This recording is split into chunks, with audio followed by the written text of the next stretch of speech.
Welcome to Western Mass News at 12:30 here on ABC 40. I'm Brittany Murphy. Yeah, hope everyone is doing well. I'm Taylor Jacobs, and as you know, we are your school authority here, so it's time to start addressing some of those concerns that you no doubt have. So we're going to turn it over to Dr. John O'Reilly, the Chief of Pediatrics at Bay State Health. Hey, Dr. O'Reilly, thank you for coming on today. So the first question we're going to throw your way, what would be the scenario that schools would have to close again? Well, I think that's an important question. So if people understand why schools would have to close, you'll also understand what you need to keep them open.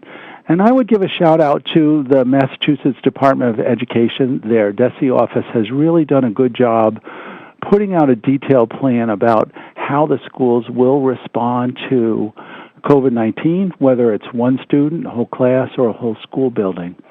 And essentially what they're doing is really looking at how to stop the spread within the schools. And if it's a single individual, they may send them and their close contacts home. If it's one classroom, they may send the whole classroom home. If it's a part of the building, like a middle school where, say, the sixth grade is on one wing and the other grades are on the other, that may need to put the sixth grade wing, let's say, into quarantine. And the idea will be that it has to do with how the spread is within that school and what is the risk to spread it to other students. So that's really a decision between the principal, the school superintendent, the local board of health, the school board, perhaps the mayor, and then the state education department is involved as well as DPH. And they have a graduated stepwise approach to that.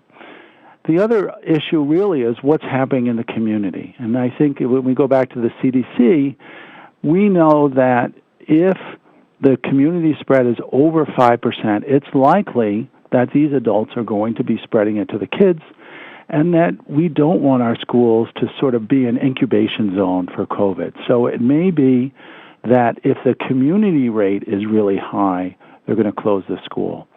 So that means all of us sort of have the power to keep the schools open by doing what we should be doing, washing our hands, wearing our masks, doing social distancing, avoiding these big crowds, and especially avoiding people that are not following the safety rules. So keeping the schools open involves keeping us all protected from COVID and limiting the COVID spread, either in the school or in the community. Yeah, this coronavirus, it's shades of gray, not just black and white. It can't blanket statement this whole thing. So the question to follow up on that is, how extensive should the deep cleaning be between students? Well, there's some great resources there, both at the Harvard School of Public Health as well as the CDC. And I would encourage all your listeners and all your parents to look at some of that material, because what they want to do is really go to the schools and ask about their cleaning plan. And the idea being is that really the schools have to think about 3 or 4 main things. What are we doing for those high-touch surfaces? Their school, the door handles and things like that the kids are all touching. What are we doing to clean the surfaces within the schools and in their classrooms?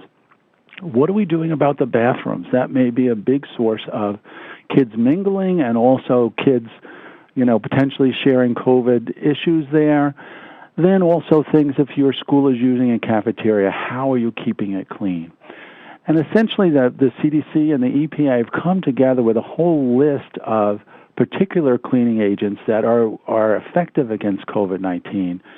And you match the surface that you're dealing with. The computer screen is different, obviously, than a countertop and might be different than a stainless steel counter, with the proper disinfectant.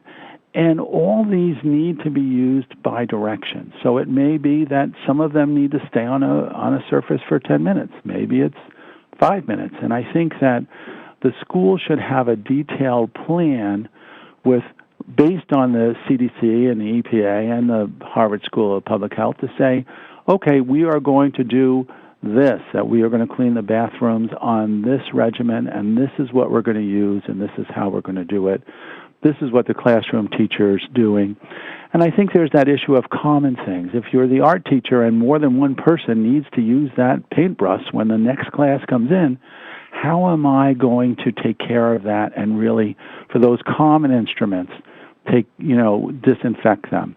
Definitely a lot to take into consideration there. We'll keep it to the professionals and have to look all that info up as well for the parents. Now, for any parents who still have not decided to send their child back to class, what are some of the top things that they should know before making that decision?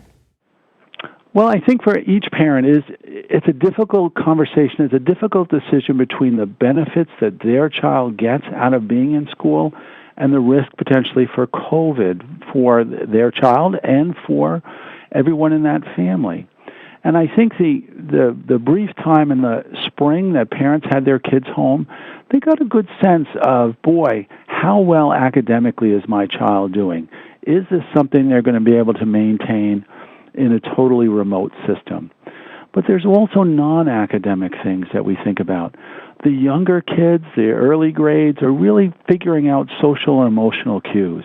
How do I work with peers? How do I figure out what a parent, an adult that's not my parent, how do I work with adults? And even all the way to the adolescents, they're still trying to figure out all their social norms and place in society. So there's a lot of socialization that happens that can't happen at home. And there's a lot of kids that require special services, whether that be occupational therapy, speech therapy, physical therapy. It might be English as a second language. There may be services for learning disabilities or dyslexia where those may not be easily done at home. So there's a great benefit for that child to be in school. No doubt about that. Dr. O'Reilly, I'm sorry to cut you off here. Unfortunately, we're running up against it here. We got to send it off to a commercial break. We appreciate you coming on here. We're going to have more of your insight because it's professional stuff here in the coming days. And a reminder, Western Mass News is your school authority. We'll work to answer your questions. Call our newsroom 413-846-0200 or email schoolauthority@westernmassnews.com. Now